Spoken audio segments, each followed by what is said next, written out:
So one of the first important things in Aikido, in order to be able to feel what a throw feels like, you have to be able to fall without being hurt. So Aikido uses a lot of falling in order to learn the throwing.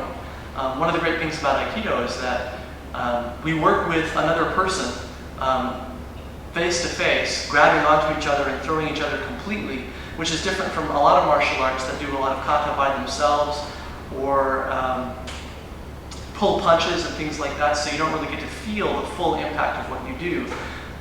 Aikido, we train all the way to the ground, every throw, pretty much, almost every time. There's lots of people of different size, so we have to learn to fall.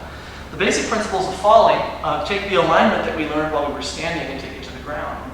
So one vertical line of balance when we were standing, which makes your posture, is what makes falling possible. But instead of my head going forward, which is how most falls happen when you haven't learned how to fall, in an unpracticed fall, the head goes pretty much straight between the hips and hits the ground.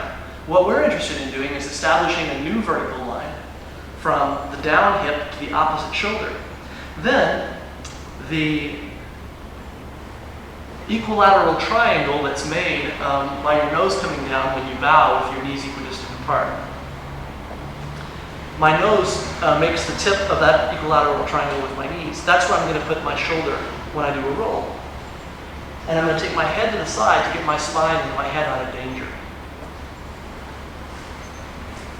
And then I push with my feet. I make my body is round.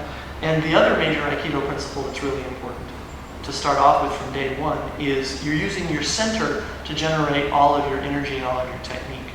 So that's also true in rolling.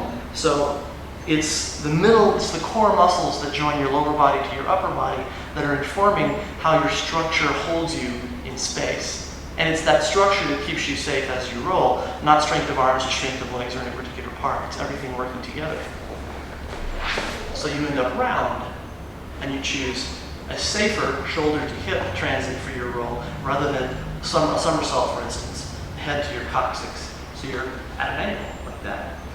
So what I've just shown you is rolling from seiza, or seated, with my feet underneath my hips, forward and back. So the challenge in ukemi, in falling, is in keeping yourself together, motivated by your center as you move from the floor to standing, back to the floor again, back to standing again, so that it's a smooth process in which no part of you ever takes all the weight of your body.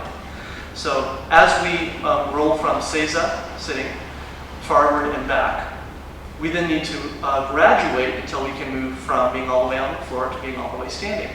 So what I ask my students to do next is crouch, and it looks something like this. I have them have both knees off the floor, because protecting the knees is really important. It's one of the main injuries in Aikido is knees. And so we're crouching, and you make a circle with your body so that you're a ball shape. And then you make sure that that shoulder that's going to hit the ground instead of your head is forward. And then you keep your body together in a round shape, and you roll to a crouch on the other side, thereby establishing your posture again with that one vertical line of balance lifting up, and you can go forward and back. Now, one of the differences in the way that I fall from the rest of the Aikido world, more or less, is I use my toes all the time, rather than using the flat of my foot. So I can always spring up or go back down again because I have my toes underneath me.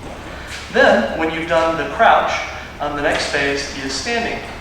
So, all together, if we were to show the levels, we would start from seiza, roll to a crouch, my knees off the ground, and then back to standing, and then back to a crouch, and then back to seiza. That way we've gone all the way from the ground to standing and back again.